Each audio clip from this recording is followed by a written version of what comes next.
Ayan, nandito tayo ngayon kina Fernando at Boss Patrick Sami. Tama ba? Yes po. Ayan, solis sila. Ayan, yun boss, pakilala ka muna. Ako nga pala si Fernan Solis. Combine kami ng tito ko si Sami Patrick Solis din. Ayan, nandito tayo ngayon sa anong lugar to, sir? Pamana, Kakawan. Pamana, Kakawan, Pinamalayan, Oriental, Mindoro. Yun sir, para lang tayo nagkakwentuhan din dito. Ayan, salamat pala sa pag-welcome dito sa amin. Chinat ko pa si Patrick. Hindi daw siya available pero nandito si Fernan. At yun, salamat naman at pinaunlakan tayo no, na mag-interview ngayon. Ayan, salamat. At ano ang kailan kayo nagsimula magkalapate pala? Actually sir, bata pa, talagang hilig. Hilig yun na. Bata pa siguro kung susumahin yung mga pagkakalapate namin simula nung una, mga nasa 10 taon na siguro. Pero nagseryoso kami lately lang. Parang newbie kayo sa pigeon racing, ganun. Kailan ka nag-start ng pigeon racing mismo? Sumali sa club? Siguro pandemic o after pandemic? Before pa sir, before mag-pandemic naglalaro na kami. Saan club kayo naglalaro? Ako talaga sir, ang love ko talaga nasa Bungabong. Bali si Kuya dati sa PRPC, lumalaro.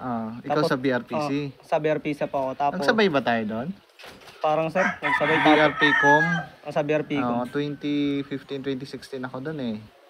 Yun, naabutan ko. Tapos, nung time na yun sir, hindi pa ako masyadong kumakarera nun sa BRPC. Bali, kumarga ako nun sir, Alab na. Sa Alab na, bago na yung Alab. Bago na. Oo. Ayun, ngayon nag-combine na kayo ni tito mo dito sa loop. Napansin ko bago yung loop nyo, no? Maganda ng loop sir nila, sir. Ayan.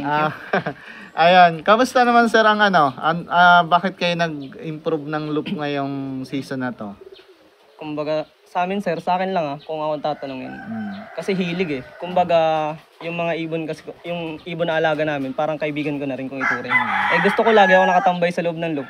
Pagka medyo maliit, medyo nagkakagulo sila. Pag malawak-lawak, tapos medyo presko yung hangin, mas maganda sa ibon. Ayan. Gano'ng kalaki yung sukat ng loop mo sir ngayon? Bali, yung sukat ng loop po namin, 14x6, 14 ang haba, tapos 6 ang luang. Ayun, yung loop nyo, saan nyo nakuha yung design, sir? Bali, yung loop po na yan, idea lang po namin. Sa inyo mismo, idea po namin kung paano mas maganda yung outcome. Yung ventilation, yung mga ganon. Pinag-aralan nyo din. Napansin ko kasi may kisame pa, no? Kasi sa ventilation nga. Ayun sir, ngayon anong bloodline yung hawak nyo ngayon? Pwede ko bang malaman yung bloodline? Actually sir, mga bago yung hawak namin kasi sabi ko sa kuya ko nung mga nakaraan dati, nangangarap kami ng syempre lahat naman po nangangarap ng mga bloodline na gusto natin.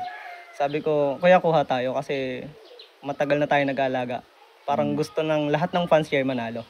So sabi ko, mag-improve tayo ng Ang hawak po namin as of now is Peter Van de Merwe, tsaka John Arden po. John Arden. Yung Peter Van de Merwe nyo, direct to? Direct po. Mismong anak po ng imported.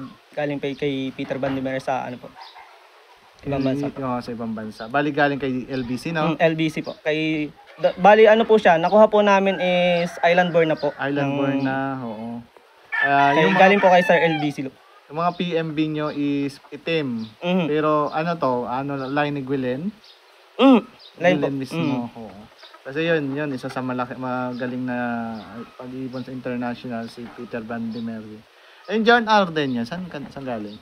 Bali yung nakuha ko po John Arden, galing po kay Sir Mon Santa Ana. Si Mon. Nagbababa po talaga yun ng Arden dito sa atin. Magaling talaga rin pati yun. Ayan, bali PMB and John Arden. Sa local naman, nung nag-start kayo mag-ibon, may natira ba kayong line dito? Ano mga dati na nananalo na? Meron po. May old lines po talaga si Kuya. Dati pa, nung mga nag-uumpisa pa lang siya. Parang binigay lang sa kanya ng tropa. Tapos, one time naglabas siya ng halos kakulay din, tas matapang. Ngayon, yung ibon na yun, napauwi niya ng Pangasinan. So sabi niya, parang may potential yung ibon. Hanggang kinip niya yung, ngayon, yung magulang. Ayun, naalala ko, kasi nga, ako, fanatic ni TDB rin. Meron kayo ni Eugene, no? Eugene Loop. Anong line yung nakuha nyo doon? Bale, especially po talaga yung ibon na yun sa amin. Kaya hindi ko sinama kanina. Kasi, shoutout kay Sir Eugene. Thank you sa pagbahagi ng ng linyada niya. Yung po talaga yung parang sa ngayon. Yung main bloodline niya. Main bloodline po namin. Bloodline po na nakuha namin kay Sir Eugene ay 3 po. Tuldok, Garuda, tsaka po yung Masili. Ayun. Yun yung Bali, yun po yung mga linyada. Ang linyada po na hawak namin ay bali 5 sa ngayon. Wow. Peter Van de Mere, Jan Arden, Tuldok ni Sir TDV na galing kay Sir Eugene.